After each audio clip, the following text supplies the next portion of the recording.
All right. Peace and greetings, YouTubers. So welcome to a new edition of Your Questions, My Answers. I haven't done one of these in a really long time, but I felt that it was overdue. Plus, y'all keep asking about the book, so it was time. I'll address the books at the very end, by the way. So if you just were here for the books, just fast forward to the end. Let's jump into these questions. So the first question that somebody had asked was, they want to know what my opinion is on the state of America. Am I concerned about America's well-being? Have things gotten worse since Trump got in office? Okay, well, clearly y'all know who your president is, so we don't really have to spend too much time on him. But here's a bigger picture that I have when it comes to, I guess, the state of America. One, I think the United States does a crappy job of holding itself accountable, and I think we as a country are living in this delusional state where we still think we're the greatest at everything and that we're untouchable. And that kind of mindset, I think, is dangerous, because once you stop investing in yourself and you just ride on past accolades and past achievements, you start riding a train into nothingness. You know what I mean? And I think that's where we are. Like, in my opinion, I feel like the United States has been on a decline probably since the early 2000s, maybe even the late 90s. And rather than taking the time to invest within the well-being of this country and trying to make things better, the United States has chosen to, one, exploit its own citizens by, continuing to drive that wealth gap between the rich and the poor. And if they're not doing that, we're blowing somebody up across the water. And so I think that's what set us up. And then with the citizens who are not in power, but have the power to make change by, sometimes voting and doing other things, a lot of the citizens who live here are this is just gone. And I think a lot of it has to do with how we were brought up in this country. If you've been in any kind of public K through 12 education since the 1960s and onward, you've pretty much been spoon-fed the idea that America is the greatest, it's the best, nobody can stop us, we're untouchable.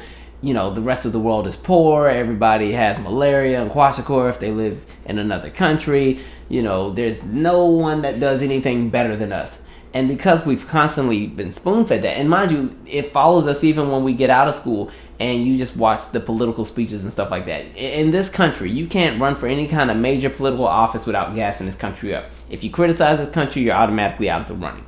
You know what I mean? Unless you're criticizing the country and blaming everything on black folks and minorities, then that's a different conversation. Then you might be able to rise to the higher elevations. But, you're not allowed to critique this country. And so now we're in this state where everything is untouchable when it comes to the United States and how we view things. And I think that's dangerous. It's kind of like, in my opinion, America just needs to exercise. You know what I mean? It's kind of like if you go and you work out and you bulk up and now you're looking like Michael B. Jordan in Black Panther. Cool. However, what happens if you stop working out? You can take all the selfies you want, but that first week or two, everything is looking real good. And then say 6 months pass, a year passes, 2 years pass. All of that muscle and all that toned everything, all that turns into flab, and it don't look as good anymore. And I think that's where the United States is. America is in that place where it doesn't look as good anymore. But we're still digging up our Flashback Friday or Throwback Thursday pictures of ourselves, and we're trying to use that to define who we are. So you got people still gassing up the fact that we were the first on the moon. Who cares? What did that do for us? Nothing. Like, what is that doing for us today? And when we're still in a place where 6% of our budget goes to education, but 2/3 of our budget goes to the military. It's like, where's the investment? There's no reason to invest that much in the military if you weren't sitting here trolling the rest of the countries in the world. And so, we've let education fall. So now you have this entire demographic of Americans who are loud and wrong about everything, who know literally nothing, who will sit there and let people rob them blind, who will sit there and let people strip away their rights, strip away different policies and everything that make their way of living easier, just to say we're American, we're the best. We want people who look like us or who identify with what we do. And so that's the issue with America. And really, when I say all this we and us, and I'm not talking about myself, I'm just speaking as a collective since I live here, because y'all already know I'm on a totally different playing field. But that is America's downfall at the moment. Americans aren't living in reality at all. They're living in this really, y'all know who it is that I'm talking about, but they're living in this bubble that is just unrealistic. It just isn't logical.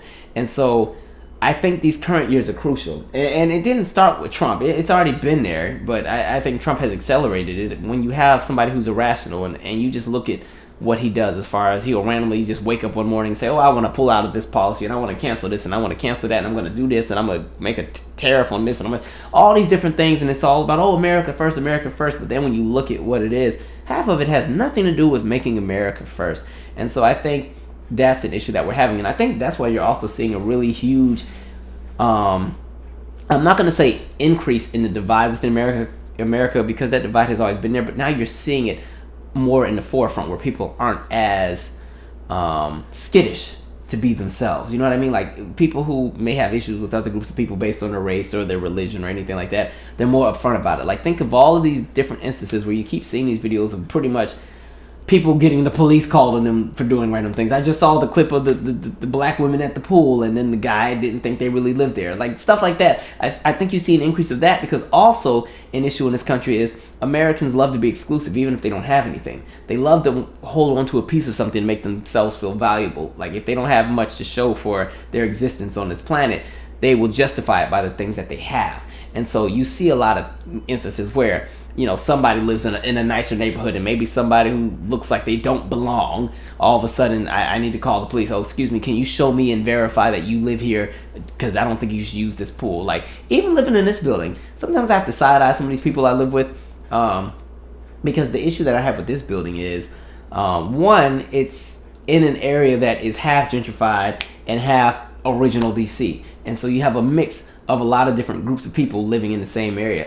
And so my building always sends emails for safety concerns. And so you'll always get a, please make sure if you get in the elevator, if somebody asks you to push the floor, make sure they show you their little fob. Otherwise, don't push the floor for them. I'm like, you're going to get somebody jumped in the elevator. What the heck? And they really follow that. I remember I was coming home with some groceries, and I was asking, oh, can you hit, you know, whatever floor? And the guy's like, I need to see your fob. I'm like, okay. All right, that's cool. I'm not even gonna do this with you today, but literally, I think that's one of the issues. I don't feel like talking about America all day because I'm not that pressed. But yeah, so am I concerned? It is what it is. As long as I've been here, and as long as I can remember, there's always been problems in this country, and no country is perfect. But I just see us, as far as the moral compass of this country, it's trash at the moment. That's really what gets on my nerves. You know, because the pendulum will always swing one way and swing back the other way. I'm not really worried about the economics and everything. Eventually things will hopefully balance out. But the part that gets me is just the moral compass of this country right now. It's just straight up, it's triggering. It's very disturbing. You're just like, what the heck? How much worse can it get? And I think we're just scratching the surface. But anyway, not to scare you all, let's get to some happier. Well, I guess this next question is not happy either. Somebody was asking me, how was my Father's Day? How do I manage? Because if you don't know, my father died on 7/11/2015, which is actually the 3-year anniversary is next week. I'll say this, I deal with it in my own ways. I think I've done a decent job of handling it. I've been pretty level-headed the entire time, but there are moments where sometimes it will hit me. I think it's really recently it's really been sinking in, yo, my dad's really gone. Wow. Because I think because I live so far away from the rest of my family and it's just me here, sometimes, when I get off of that phone or in that text message, I come back to my world that's here. And so sometimes it's easy to forget what's really happened, and I can almost, what I want to say, I can almost psych myself out as if things haven't changed. I remember the first 3 or 4 months after he died, in my head he was still alive. It was just oh, he'll call later on. And I said before, I used to call my mom's house just to listen to the voicemail because his voice was on it. But the other day, I almost had a moment. I was eating some cherries, and if you don't know, Washington State is really well known for apples and cherries. And so I was eating these cherries. I'm just eating, and I looked at the bag, and the bag said Rainier. And so they're talking about Mount Rainier in Washington State. And I'm like, wow, that's 30 minutes from the house I grew up in. And then it just gave me a flashback because there's this guy that was a cherry farmer, and he would come from Yakima and drive 2.5 hours all the way to the area that we lived in and set up a cherry stand. And anytime we were in the car, the way my dad would do a U-turn to go pick up them cherries, we'd all be in the car like, Dad, and then just to get them cherries. So while I was eating the cherries, it's yo, okay, I'm okay, just playing it off. But I'm good. It is what it is. I had a good childhood. He was a great father, and I don't have a lot of complaints, and it is what it is. And to be honest, I'm happy that it happened the way it happened. I think I've talked about this before. Maybe I talked about it in my first episode of the podcast. But because we had kind of got a warning that his time was coming, we got like 6 months to just not mentally prepare, but get ourselves in a space to be ready for whatever may happen. And so because there wasn't an abrupt death that just caught me off guard, and I kind of knew it was coming, or at least I had an extra 6 or 7 months to kind of really get in all of the I love yous and any kind of amends or something that needed to be made or adhered to. I can do that. I sleep good at night. I'm not stressed out. And you know what's interesting? I don't know if you guys have experienced this too, if you have anybody that has died, but like, he's always in my dreams, but he's always alive in the dreams. Like, anytime I'm having a dream and he's in it, it's just like it's a regular day. And then while I'm in that dream, I don't even know that he had passed away. Like, I know, like, something cautiously is telling me that he's alive in that dream. So when I'm having these dreams, it's like a regular Tuesday or Thursday. I'm like, okay, wow, it's not anything where it's like, oh my goodness, Dad. It's not like Black Panther or nothing like that where I'm walking in whatever little place he was in and he and I are sitting under the tree talking. No, it's like it'd be the most random dream where we're cussing each other out playing Uno. So, that's what it is. Somebody asked me about YouTube. Do I have any YouTube beefs? And what do I watch on YouTube?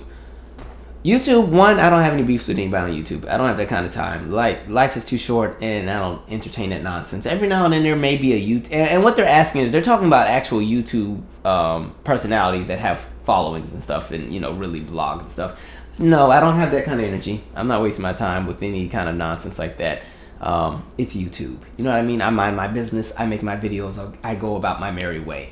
And honestly, I don't even really watch other YouTubers.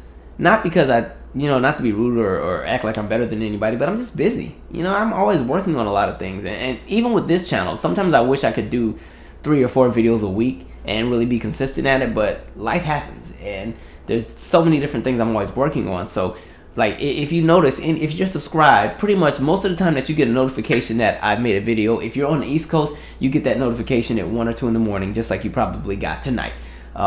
Because that's when I usually finally have some time to sit down and do a video. Most videos, like right now, it is 1:08 in the morning. And I guess the only reason I'm up this late is because I'm going to Essence, getting on my plane tomorrow, so I don't have to go to work. But, it's that. So with YouTubers, no, I don't beef. Yeah, there's been a YouTuber or two to come at me sideways randomly, and half the time I didn't know they existed. And so I'm just like, oh, well, okay. I hope you get everything you want for Christmas, but yeah, I'm not going to entertain that. So yeah, I don't have any beefs with the YouTubers. You do what you do. Everybody's not going to agree on everything. It is what it is. Are there some people who I think steal ideas or do things that are problematic? Yeah, but are they doing it to me? No, so I'm good. But as far as what I watch, pretty much I watch a lot of concerts, lots of music related stuff. That's pretty much, if you go through my YouTube history, it's tons of concerts, and I'm always looking for rare concert clips and stuff like that. Or, don't judge, I'm one of the people that be watching the animal videos. I be watching the dog that watches TV. I'm always watching all kind of random animals, especially dogs. For some reason, I really like dogs. So a bunch of dog videos, so random.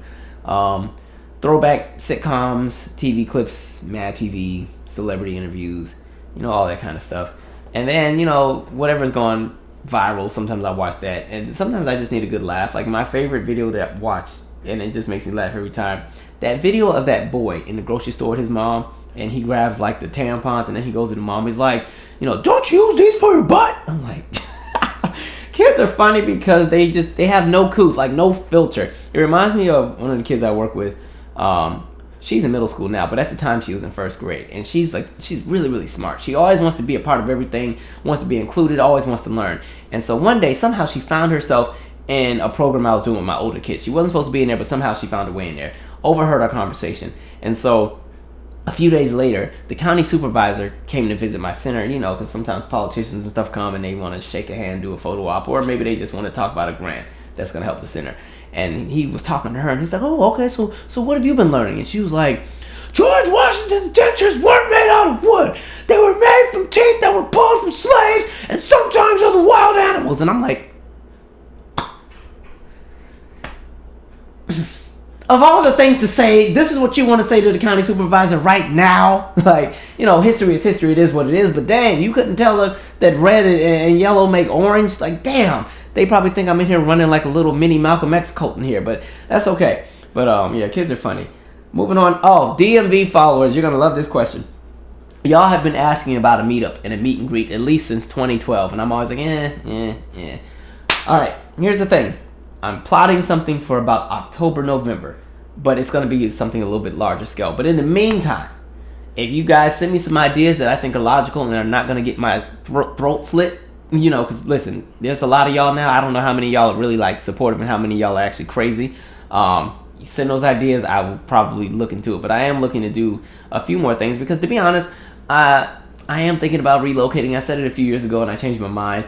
But I don't know how much longer I'm going to be here. So some of you guys have really been like riding with me for the longest in the DMV. So I feel like I owe it to some of you guys to at least have something. So if you have an idea of what you think is a great, kind of meet and greet kind of thing, we can do that. But I told you, I don't really consider myself a celebrity. It's just me. So it's hard for me sometimes to take on some of the energy that's given. And one of my friends was like, listen, you need to just embrace it and let it be. When people are appreciative of, they love you for you just being yourself, that's the greatest gift somebody can give you. So embrace it. Don't be so bashful when people give you compliments or people want to meet you for the fact that somebody wants to meet you just based on the fact that you share your opinion and they agree.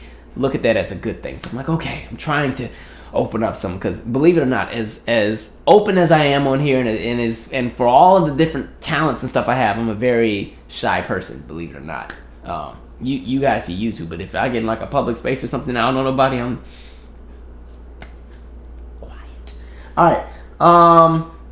And then leading to the next question, somebody's asking, do I plan on working in my current career forever, as far as like working with kids, working in the community? I want to always have an impact within my community, but there are additional things I want to do. And at this point, I've been at my job for going on 8 years, and I have other things I want to do. You know what I mean?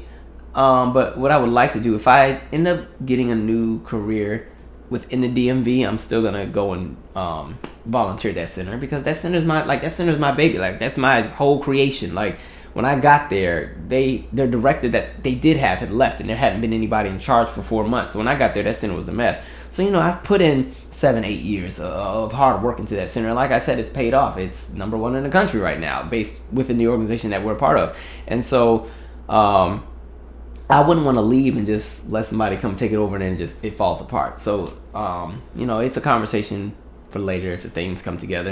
And, if I relocate to like LA or Atlanta or something else, I don't really know what my options are, but I'll figure it out later. But pretty much I've built a really great relationship with pretty much all of the kids and the families I work with. So even if I were to leave, I would still have a relationship with all of those people. Half of them got my phone number, they got my email. Some of them watch this channel, even though I tell them to stop watching. Watch it when you're an adult, but they don't listen to me.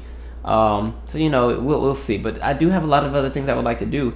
And this is a career that really, you have to really invest your life in it in order for it to work out. This is not a job that you can just consider a 9 to 5, and as soon as 5 o'clock hits, you clock out, and then you don't, it doesn't work that way, because you're working with people and you're impacting their lives, and your experience becomes a part of their experience and vice versa. So it's not something you can just close the door on, which is why it's very hard to just leave and up and leave. So if I do leave, it will be very strategic, and it would have to be like a rollout, because I don't want to just walk out on these people. I've been in their life for 8 years, so that's gonna be a tough day. Anyway, let's get to the book, shall we? By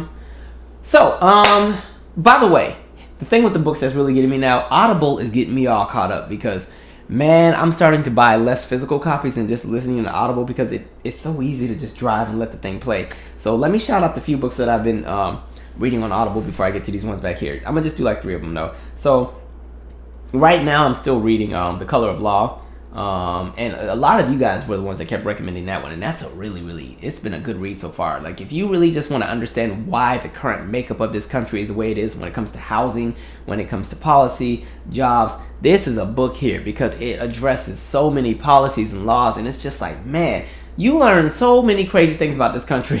And really, you just recognize that literally race still matters so much in this country.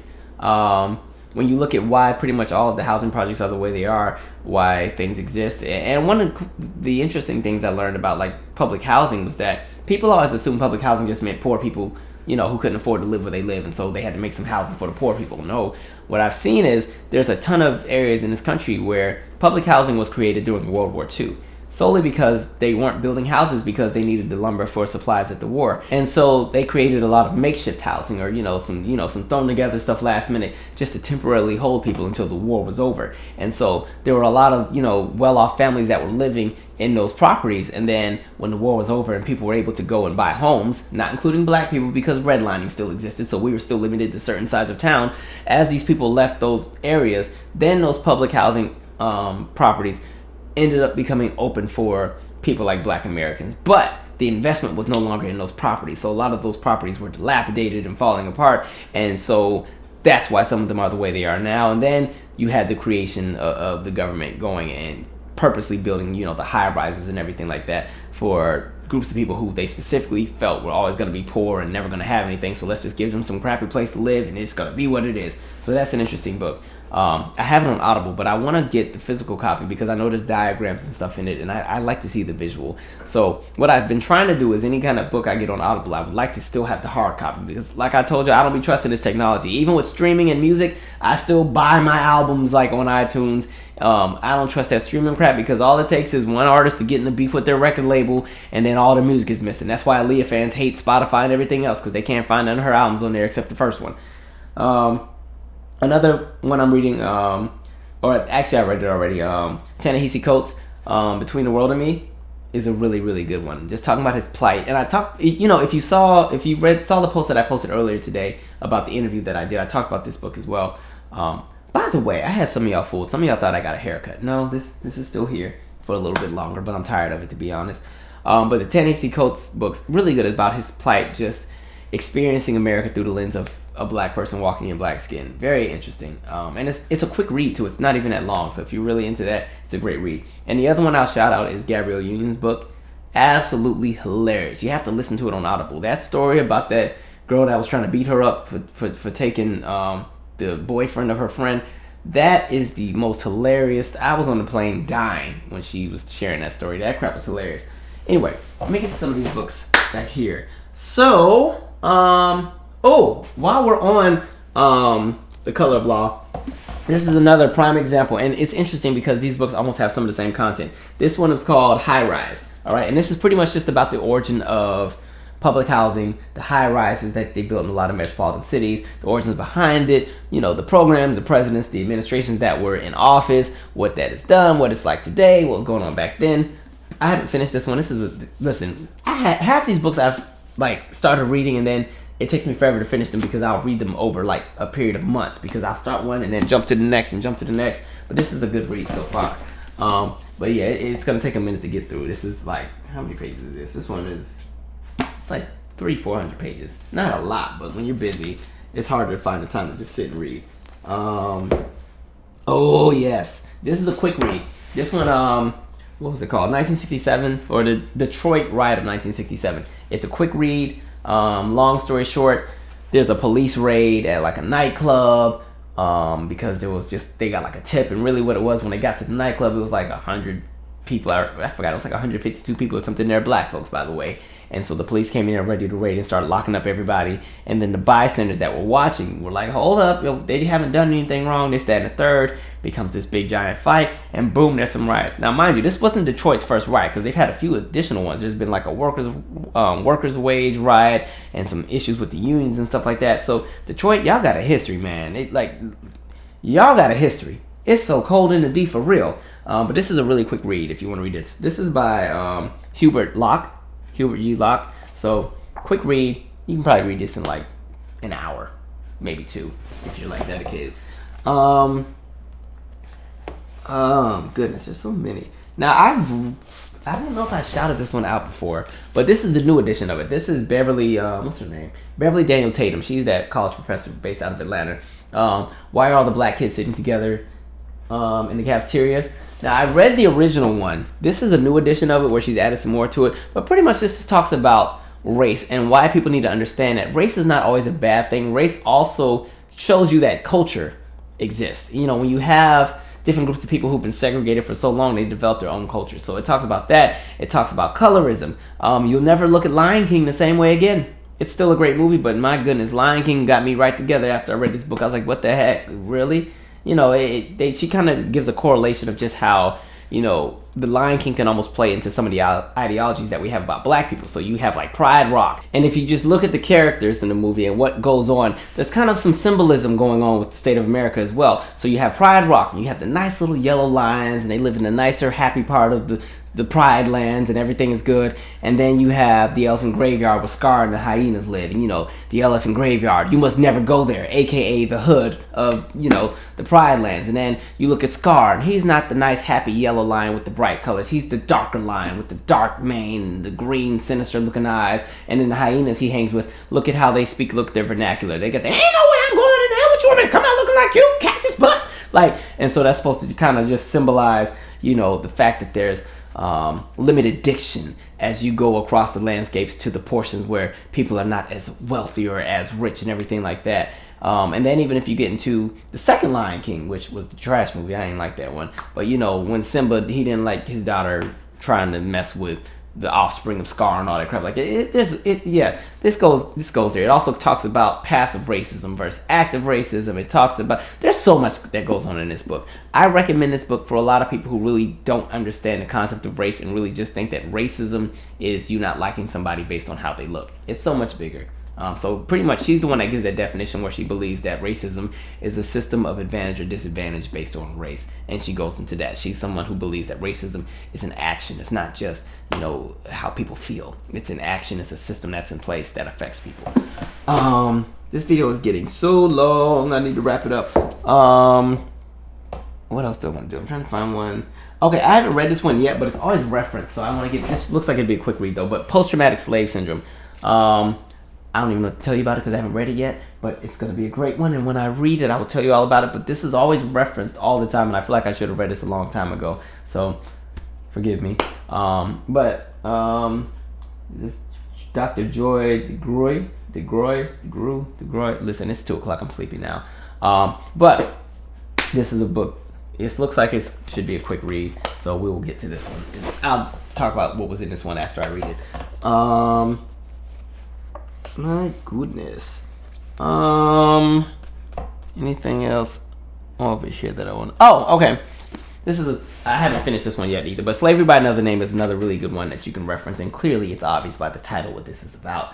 But it's talking about life after slavery up until the early 1900s and how pretty much black people were still low-key enslaved, talking about sharecropping and everything that was going on during the Nadir period, and how you had Reconstruction start, and then you had a certain president coming in like, nope, we canceling all that, and how they started having like black codes and all these different laws and everything like that to pretty much keep black people in prison and impoverished and low-key enslaved. And so this is a good read. It's a lot, but I think it's worth it.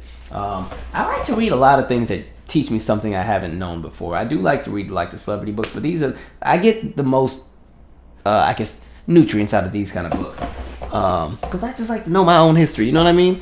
You know what I'm gonna do? I think I'm going to stop because I don't want us to be here for 50 days. I'll do this last one. This is more so an essay.